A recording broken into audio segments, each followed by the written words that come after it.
welcome. You're watching NewsX. I'm Megha Sharma, and let's take a look at the big stories of the hour.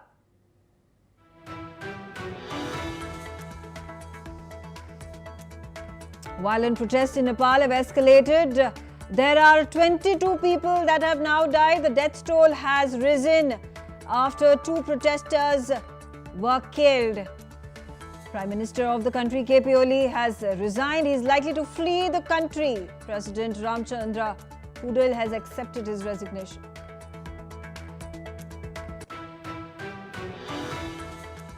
Former Thai Prime Minister Thaksin Shinawatra has been ordered to serve a 1-year jail term. He has accepted the court's verdict. He has expressed gratitude to the king for the reduced sentence. He further vowed to continue serving the nation, the monarchy and the people of the country with unwavering dedication. South Korea President Lee Jae-myung has expressed deep sympathy over the detention of hundreds of South Korean workers in Georgia in the United States, calling it a heavy responsibility. Seoul has dispatched its envoy to Washington to push for the South Korean nationals' prompt release. French Prime Minister François Bayrou has lost his confidence vote in the parliament. He is going to be offering his formal resignation today. There have been warnings of life-threatening national debt that has crippled France and the current government that is in disarray. This deepens the political crisis and hands President Emmanuel Macron the task of appointing the country's 5th Prime Minister in under 2 years. The US Supreme Court backs President Donald Trump's hardline immigration policy, allowing raids in Southern California based on race, ethnicity, and language. The ruling, criticized by the Liberals and California Governor Gavin Newsom, clears the way for escalated deportation operations amidst ongoing legal challenges. America's Democratic Party has released a letter that was allegedly penned by Donald Trump to Jeffrey Epstein. Trump has denied doing so and has called the report false and defamatory. He had earlier filed a $10 billion lawsuit against Wall Street Journal for releasing this purported letter.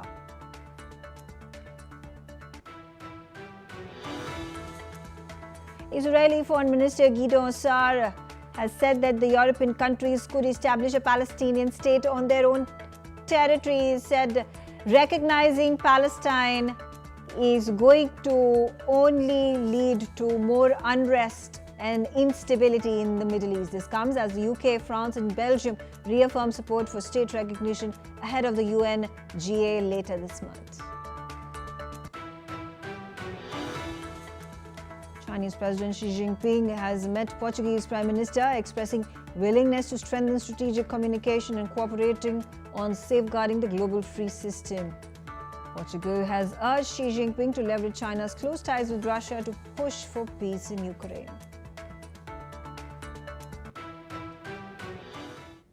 Big story of the hour. Nepal is witnessing escalating violence. Protests in Kathmandu have claimed 22 lives now in the last 24 hours, including 2 more protesters that were killed earlier today in Kalimati.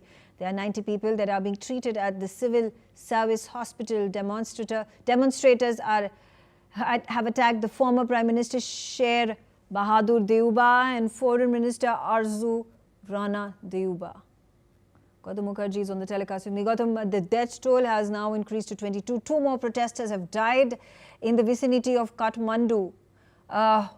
Do you think there is a likely end to this ever-growing violence since yesterday?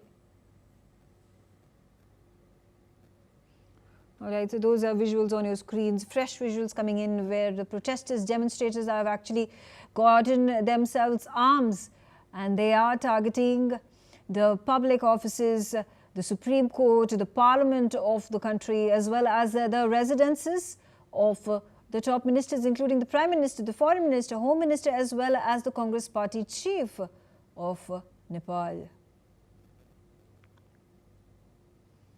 Unrest at this point of time that is continuing to escalate. There is a massive uproar amongst the locals, particularly the youth of the country, when they were targeted after they came out on the streets in large numbers to protest against the social media ban by the Nepalese government that has since been uplifted after that gruesome death of 19 people yesterday. 3 more added. That has brought the total to 22. Gautam Mukherjee is on the telecast with me. Gautam, is there any indication of stopping of these tumultuous demonstrations that have turned violent? We are understanding that KP Oli is likely to flee to Dubai. There are several other ministers from his cabinet that may also join him. Well, I think all in all, it's excellent news for India because this communist government has been very hostile towards India, making trouble on this, making trouble on that. So to see the back of them may disappoint China, but it certainly doesn't disappoint India. The students have achieved this in record time, and Oli and his ministers apparently have stacked up so much money that they have probably anticipated this day and will not have a bad retirement in Dubai. Whether this leads to a democratic government that might even restore the monarchy, at least in a constitutional sense, we don't know. But if that were to happen, if there is a constitutional monarchy that is replaced, I can't see a full-fledged autocracy like before because that had a lot of problems of its own. But I do believe there is quite a move to bring back a Hindu government, to bring back a democracy, and to restore the monarchy in a constitutional manner. From the Indian point of view, I would suggest that we welcome all of this. And perhaps we can restore the relationship between India and Nepal, which has gone on for millennia, to something like it used to be. Right, I look forward to it. Absolutely. Okay, all right, Gautam, there's more information pouring in. Let's shift our focus to that. This is, of course, Nepal's Gen Z protesters are rallying behind Kathmandu Mayor Balendra Shah, who's popularly known as Balin, as the interim Prime Minister following KP Sharma Oli's resignation. The engineer, rapper and mayor has voiced solidarity with the demonstrators, encouraging peaceful dialogue amidst escalating unrest. There are online campaigns that have emerged pushing for him to lead the nation, highlighting the influence of the youth and social media in Nepal's political landscape. He mentioned that he could not attend the protest due to age limits set by organizers, but stressed the importance of hearing the youth's voice. His rise signals a new wave of political engagement from the country's younger generation. Gautam, it's not even been 12 hours since the Prime Minister of the country has resigned. His resignation has been accepted. It is at this point of time being rumored that he has left the country. And already there is a new leader that is being propped reportedly by these protesters. He goes by the name of Balin. He is a local mayor. He is a rapper. He is a singer. He also is very young. It looks like he represents the younger generation, the youth of the country. And he is being propped as perhaps the next leader, the next Prime Minister of Nepal. What do you make of this? Well, most of the population is under 30. It is not often that a population like that is able to overturn a government with minimum loss of life and within a day or two to make one amongst them the Prime Minister is, I think, a good move. Of course, he will need some experienced counsel, which I have no doubt he will organize. One thing I'm a little intrigued about, who accepted Oli's resignation and who is behind the appointment of the new prime minister. There must be an authority still in place. No, But of course. which Of one? course, the president has accepted the resignation, whose house itself has been ransacked. It has been burnt to the ground by the protesters. And while there has been no official recognition of a new prime minister, of course, it seems like there is this wave on social media platforms that the new leader that the youth at this point of time are leaning towards is this man by the name of Balin. Well, all power to them. The president obviously is in no position to protest. I hope they replace him as soon as possible. There's no point in keeping elements of the old regime intact because they could make a lot of trouble. We do not want any kind of constitutional crisis to emerge because the president raises issues, the judiciary raises issues. The students must make sure to follow through and take out all the people to do with the old regime and send them packing to Dubai. Dubai should welcome all that money and all these crooks. Right. Absolutely. This is not the first time that KPOL has fled to Dubai. Is some information that I also wanted to impart to the viewers. Stay on with me, Gautam. We are getting to know that the Nepalese army has now rescued former Prime Minister Sher Bahadur Deuba and his wife, who's the current Foreign Minister Arzu Rana Deuba, from an irate mob at their residence. Authorities have swiftly intervened to ensure their safety amidst rising tensions. Gautam, have you ever seen in your lifetime that the foreign minister's husband have been beaten to pulp by these protesters? There are news reports coming in of some other ministers that have also been beaten up. Such pent-up anger of the youth that it has resulted in such a display of violence. What has really caused the people of Nepal to come up in such large numbers, and why such discontentment against the government? I think this has been a puppet regime through, as you said, more than one term of Oli, as well as other people before him. The Chinese have been manipulating this via their embassy, and they've principally bought the entire government so that they can salami slice at the land and do a number of other things which are strategically important to the Chinese, including the encirclement of India from the Nepalese side. Now, the youth and the ordinary people of Nepal have been ignored through all of this, but still, to be able to mount this in such a short time suggests a lot of behind-the-scenes planning, and also suggests that there may be a good deal of finance pumped in by forces as yet unknown to bring this about.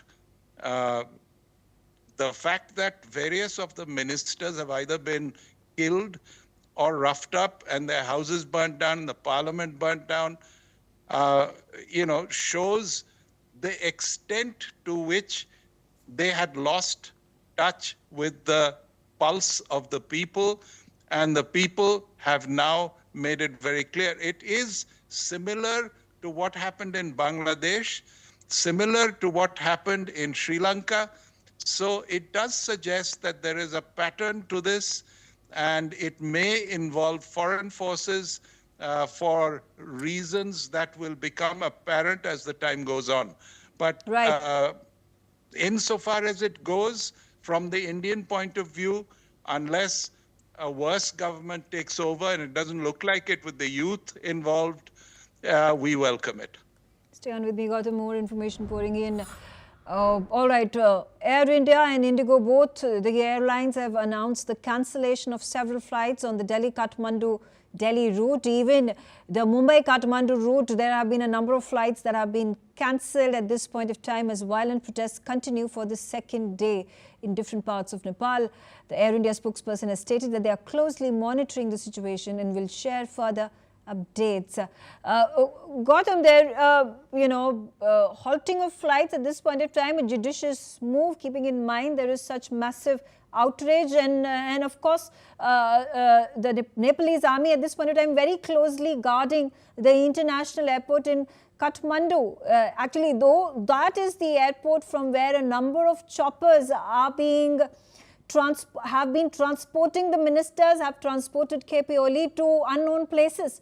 So, and also the fact that there are a lot of Indian nationals that reside or have been traveling for tourism purposes to Nepal. So, it's going to be a hard task for the government of India to also repatriate these and airlift these Indian nationals. So, how are those rescue operations going to be conducted? I think it will settle down in a day or two, but what seems to be suggested by this is the armed forces are still, in a sense, loyal to the government, and this could spell trouble unless they come over, and in all likelihood they will, because they are not likely to attack their own people. This always becomes a conundrum for the armed forces when you're asked to kill and attack your own people.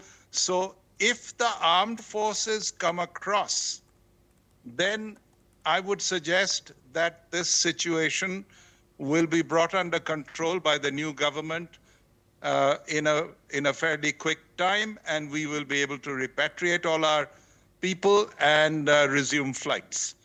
So, okay. It's not alarming from the Indian point of view. For the time being, I don't think there's any hostility towards Indian tourists or the Indian embassy or Indian officials who are in Nepal. Right, absolutely. There's more information. India-Nepal border at Panitanki, West Bengal, has been kept on high alert amidst escalating unrest in Nepal following the government's social media ban. Police have set up a border post as well and increased deployment, with authorities monitoring cross-border movements closely to ensure security and prevent any spillover of violence. How important and integral does it become for the border police to ensure that the borders are protected so that there is no pilferage, there is no migration of people from Nepal into the other side of the border? Well, I think it's very important. Every one of these upheavals, and we get thousands upon thousands, if not lakhs upon lakhs of refugees. Now, there's a lot of land borders, all over from different states into Bihar, into UP, into West Bengal, where being vigilant is all to the good. We don't really want another refugee crisis building, and there are always two sides to this. Who's running away? Why are they running away? Are they part of the old regime? Are they fleeing retribution from the new regime and the students? All this is not something that India wants to get mixed up in as far as possible. So to block the borders is altogether a good thing. Whether they'll be able to seal it, because there's very, very porous, there are a lot of foot routes, there are, many, many jungle routes and so on. So it's not easy to block the borders to Nepal. Yes. But at least the principal ones can be closed. Right. Fresh updates coming in. There has been an indefinite curfew that has been imposed in Birganj, which is near the India-Nepal border, after widespread arson swept the city. Authorities have taken strict measures to control the situation and prevent further violence. They have urged residents to stay indoors until the situation stabilizes. Gautam, it is likely that more of these places in Nepal, where there has been a resurgent crowd that has turned violent in the last 24 to 48 hours, is going to be brought under curfew. Again, as you said, there is a likelihood that these protests are going to calm down in the next 24 hours or so. Again, how important does it become since there is no Prime Minister, since the President's home has been vandalized and people are very angry and outraged with the current dispensation, even with the President. So how soon do you think there is going to be an appointment of an interim Prime Minister who is going to handle this chaos in a sensitive situation such as this? I think the president should probably be coerced to appoint the suggested prime minister within a couple of hours today. The army must pledge allegiance to the new government as soon as possible. And if those two things happen, if the armed forces are with the new government and the prime minister is appointed, then he can start doing something about calming the situation within hours rather than days. But there is a question mark as to the loyalty of the army, which way it will jump, whether there is any possibility of a counter coup. I don't see one happening in a hurry, and I don't see the army going against the people for any length of time. I think they have no choice but to favor the new government such as has been suggested. As far as the president is concerned, he needs to be replaced ASAP as soon as he appoints the new prime minister. Okay, all right. You know, there's an interesting development, Gautam, and let's bring it to our viewers' notice. The Gen Z protesters that have been leading Nepal's protests have now issued an appeal. They have urged the demonstrators to remain calm, avoid damaging public property. They claim that the government has been brought to its knees following Prime Minister KP Oli's resignation, which has opened the way for a new political solution. A letter has been issued. It has been circulating on social media. It calls for the formation of a civilian government led by a universally acceptable leader and stresses the need for unity and patience to ensure a secure future and lay the foundation for lasting change in Nepal. These youth have been emphasizing that peaceful action will help shape the country's new political path. So, Gautam, do you think better sense seems to be at this point in time prevailing, that these protesters are appealing for calm and peace from these violent demonstrators who have burnt down these public offices, the Supreme Court, the Parliament, residences of these leaders, talking about what they had intended to achieve, which was the resignation of the Prime Minister has already been done, and now there is a need for bringing a new leader who's going to take charge of the country? Well, it's not enough to wait. If you wait, you're going to get factionalism. It is important to appoint the new prime minister, who has the support of all the protesters, such as they are, including the violent ones. There should be a general amnesty declared against any form of prosecution or punishment for those who have indulged in arson, loot, and murder, because this is a revolution, no less. And they must be given the protection of the law and the country. Now, this is something that all this can happen once the prime minister is appointed. And without that, if it hangs in the air for consensus and so on, the unrest could go on. Right. Yeah, absolutely. Then this is an indication, because that's why there are these clarion calls being made by these people, these youth, because at this point demonstrators have reportedly set fire to the media houses as well. In Nepal, there are a huge number of protesters that have vandalized media institutions in Kathmandu. This has happened in Kantipur, as there are anti-government protests that continue to escalate the country. So, you know, after the official residences of the leaders, of the ministers, the key national institutions, it is the turn of the media houses to bear the brunt. But What wrong have the media houses done for the protesters to attack them? Well, Megha, I think what wrong they have done is not right now. It is to do with the support they must have furnished to the government in the past.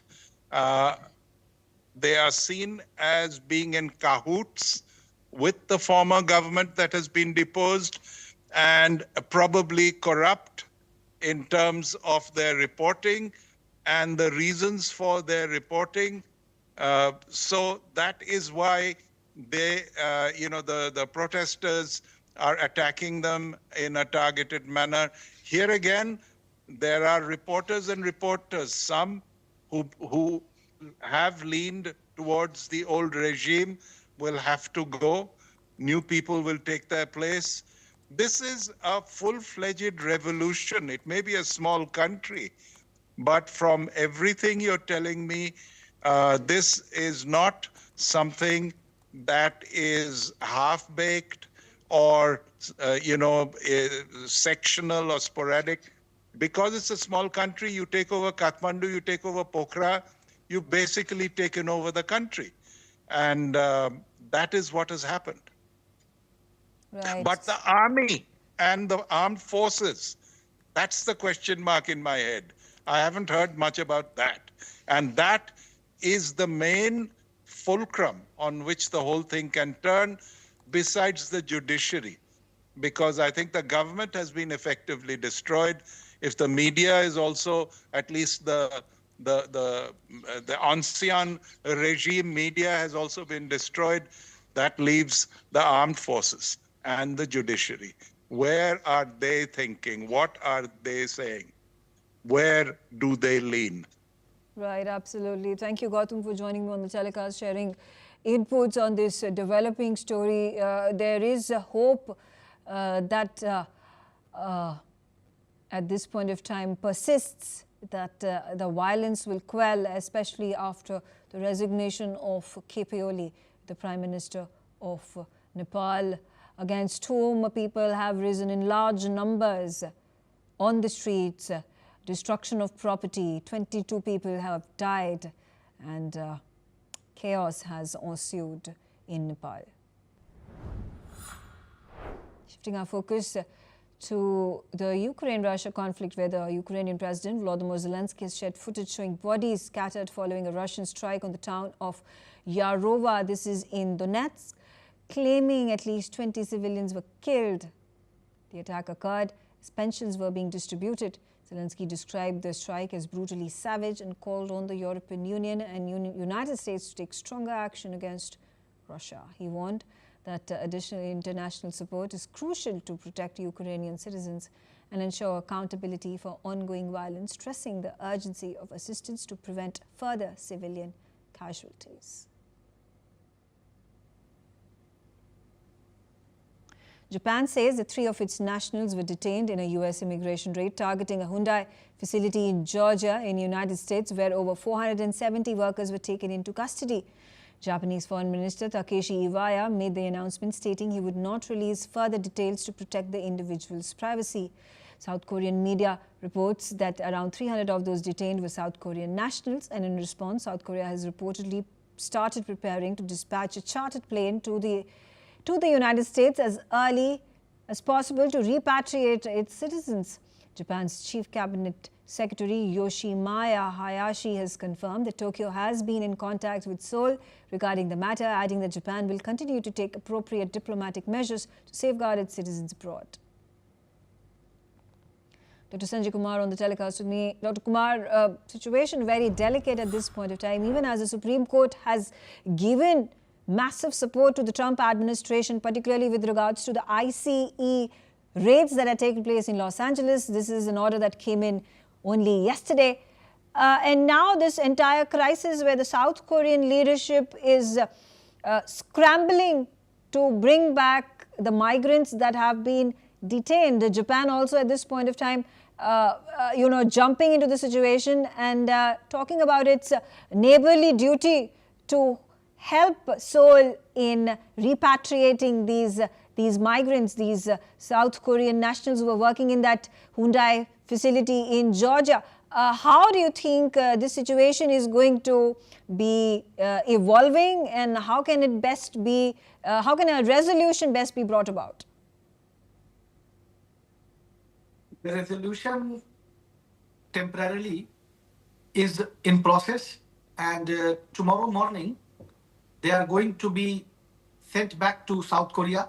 This is what we have the information so far in Seoul. But the backlash is intensifying more and more with some protests by civilians here too. Like some civic groups have protested against the US action in front of the US embassy in Seoul also. And according to the police, local police reports here in Seoul, more than 70 Koreans were protesting. And of course, it has left many Koreans, average Koreans, think about US in a very different way. And especially the Trump administration, to them, looks like they are not ready to trust the Trump's administration, and that is why they want South Korean government to voice the concerns in a very appropriate, diplomatic, loud and clear.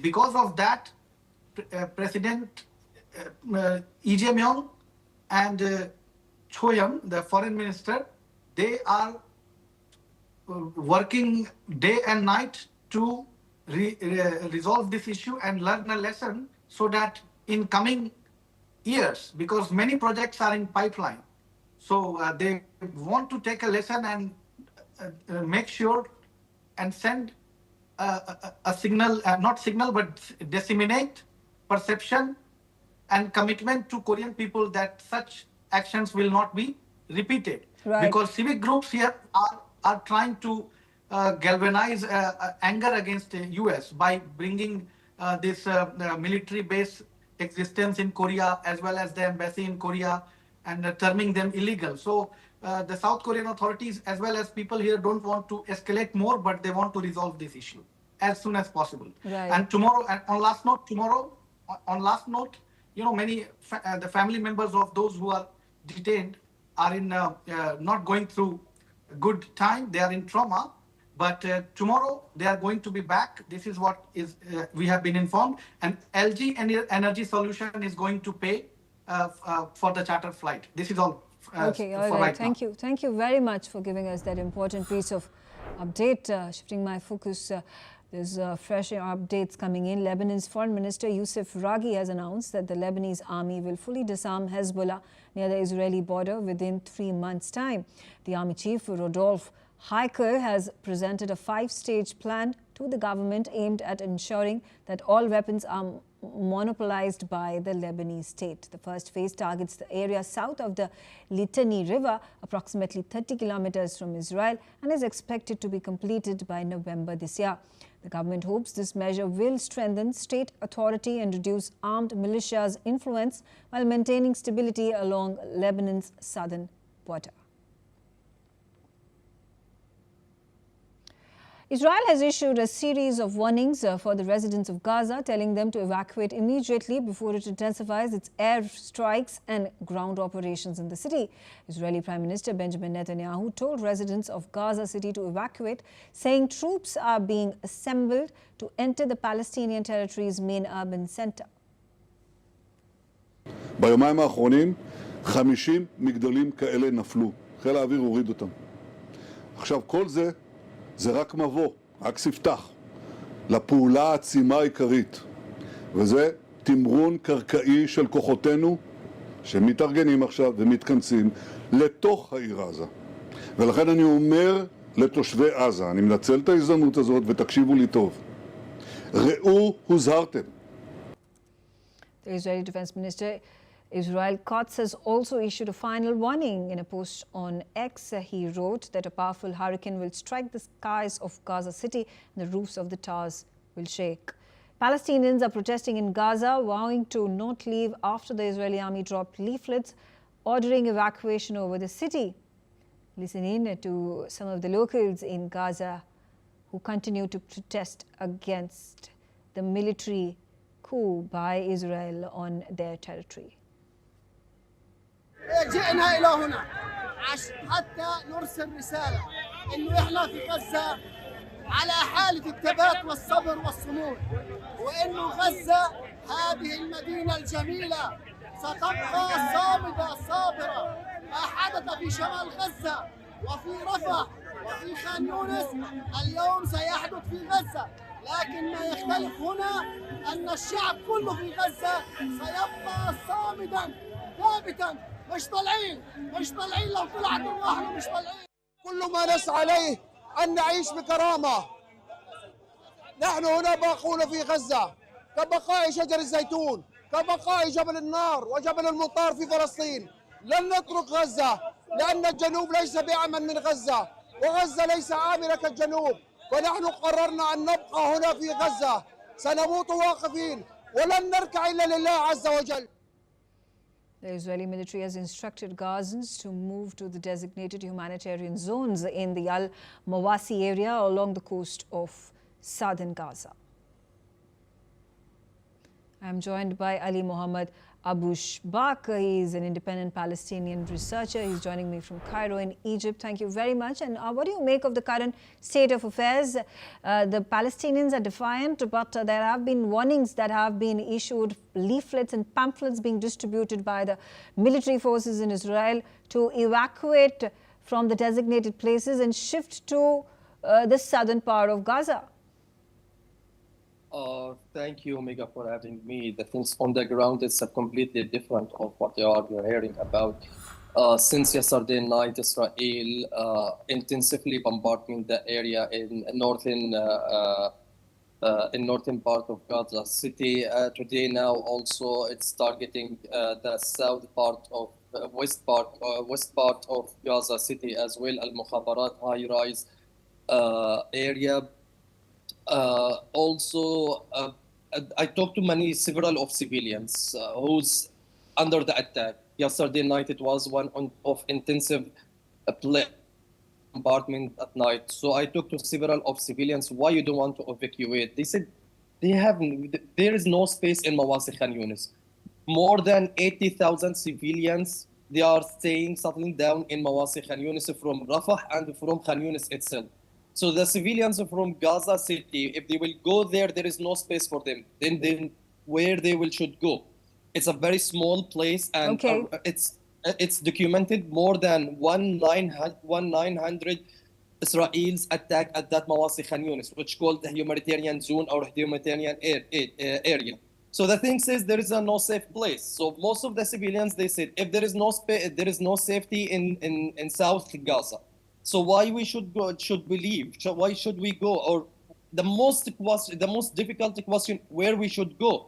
Most of people, they are not afraid about their property or about their function or about anything. They are caring about where they should go. There is no space. There is no place. No homes. Right. And for one side, on other side, there is no transportation for that area. You have to go on your foot to that area. There is no fuel, there is no oil to reach to that area. So it's a very hectic journey to go from north to south.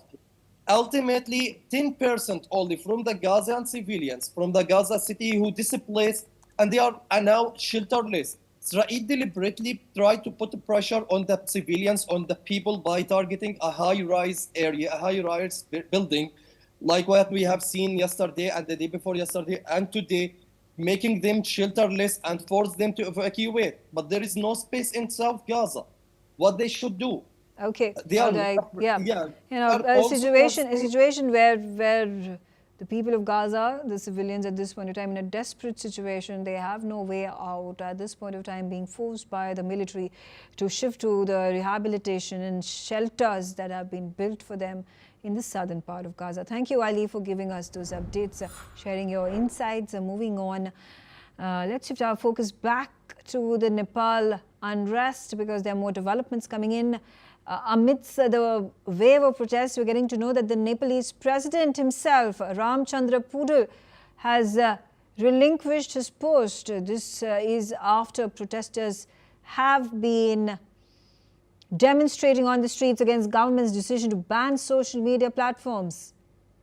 So after the Prime Minister of Nepal, KP Oli, it is now the Nepalese president who has put in his papers. He had just a short while ago accepted the resignation of KP Oli, and his aide had informed the public that there were fast-paced discussions and deliberations that were happening to appoint the next leader, the next Prime Minister of Nepal. He himself has now resigned. Remember, his house was also, his residence was also vandalized. It was gutted in fire by these violent protesters who have been protesting the current establishment, the current dispensation, and a number of ministers within the cabinet of the KP Oli government were also targeted. All right, there's fresh information pouring in. In fact, we're getting to know that the wife of the former Nepalese PM, Jalannath Kanal, has been burnt alive. His house has also been set on fire. That's the latest update. That's unfortunate. There has been a death where these protesters have burnt the wife of the former Nepalese Prime Minister, Jalannath Kanal, and his house has also been set on fire. That's unfortunate news coming in. The total death toll, as was being reported just a short while ago, was 22, but report coming in that the wife of a political leader, no less the former Nepalese Prime Minister, has been burnt alive, and his house has also been set on fire.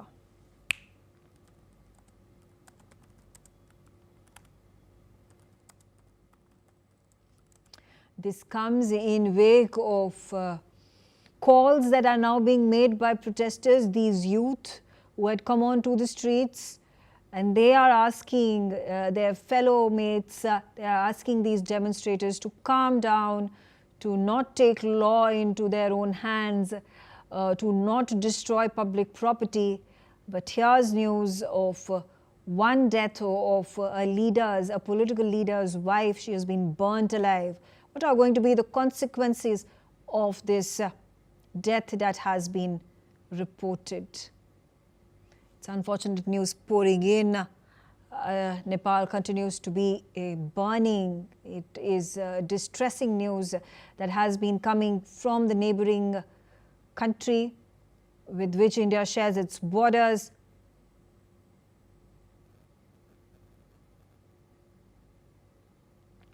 We're also getting to know that after Air India and Indigo, both of them are Indian private airlines. It is SpiceJet, another private airline that operates out of India, that has issued a travel advisory. It has cancelled all flights flying to Kathmandu or flying back from Kathmandu have been cancelled for 10th of September, which is tomorrow. So for the next 24 hours, all flights, private flights from India to Kathmandu and from Delhi to Kathmandu and Kathmandu to Delhi have been halted.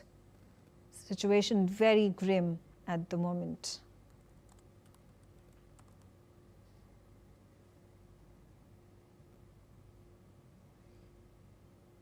All right, we'll keep a close eye on more developments as they come, and we'll keep you updated on the current very sensitive situation in Nepal. Prime Minister Keir Starmer of United Kingdom has reshuffled his cabinet following Angela Rayner's resignation as the Deputy Prime Minister and Labour Deputy Leader. David Lammy was named the new Deputy Prime Minister. Starmer has emphasised the government's shift from fixing the foundations to a state of national renewal, calling on his team to unite and focus on economic growth to improve public services and living standards. He criticised Reform UK for feeding off the politics of grievance and stressed the government's mission to unite the country, representing decent and compassionate people. The reshuffle comes amidst Labour's struggles with poll ratings and internal divisions, especially as Chancellor Rachel Reeves prepares a tough budget. Meanwhile, the race to replace Rayner as Labour's deputy leader is now underway, with 4 candidates competing, including Education Secretary Bridget Phillipson. Let's listen in to that comment that has been made by the UK Prime Minister. You are all here around this table, each and every one of you, because you're the right people for this stage of our journey. The right people, therefore, to focus on our priorities, which are economic growth and national renewal. And the right people to heed the patriotic call to lift up our country and take it forward to national renewal for millions of working people. Ours is a mission for what I consider to be the true Britain, the Britain of decent, reasonable, compassionate, tolerant people. The vast majority of people in this country are, and it's them that we have in our mind's eye as we go forward. And our mission is the triumph of national renewal of the division and decline that is offered. And that is our patriotic responsibility and our patriotic duty. And I look forward to working with all of you as we go on to this next phase of government. Thank you. Sham Batra on the telecast with me is the former London mayoral candidate. Sham, quite the upheaval that is taking place within the cabinet right at this point of time. David Lammy, as we discussed a couple of days ago, has been appointed as the new minister, new deputy prime minister. So how do you think at this point of time the cabinet is going to shape up?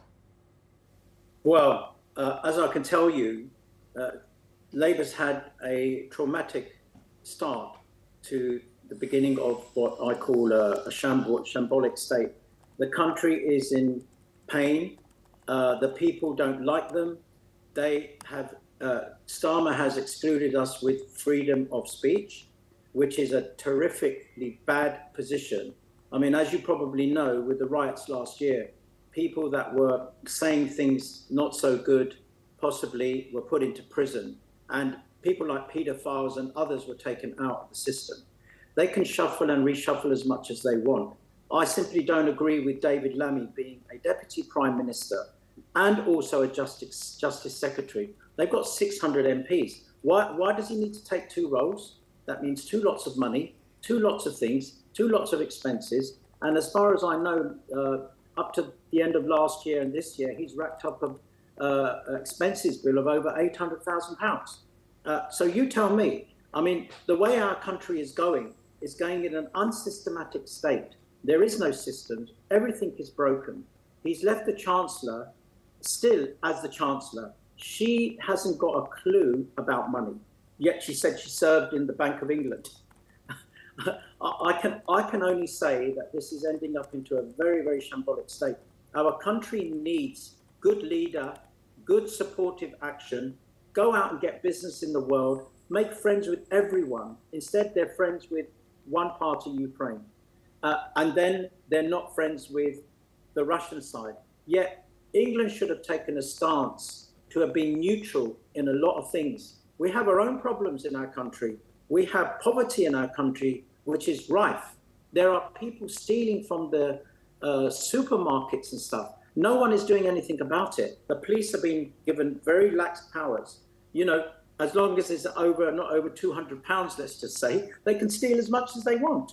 So what type of government do we have in England, a British society that has lived on its morals? Whenever there's an earthquake somewhere, everybody takes money out of their pocket. We are a giving nation. But the way this government has acted on us, they have put secrecy first and not transparency. Look at our deputy ex-prime minister. What did she do? She should have paid her way leading from the front and telling people, this is how you've got to do things. She could have been clear, honest and sincere and said, I bought another house. I'm going to live there because right. of my autism. Okay, fair enough. Yes, we have gone through this. Thank you very much for giving your side of opinion about these fast-paced developments taking place right now in United Kingdom within the government. On that note, I slip into a short break. Thanks for watching NewsX.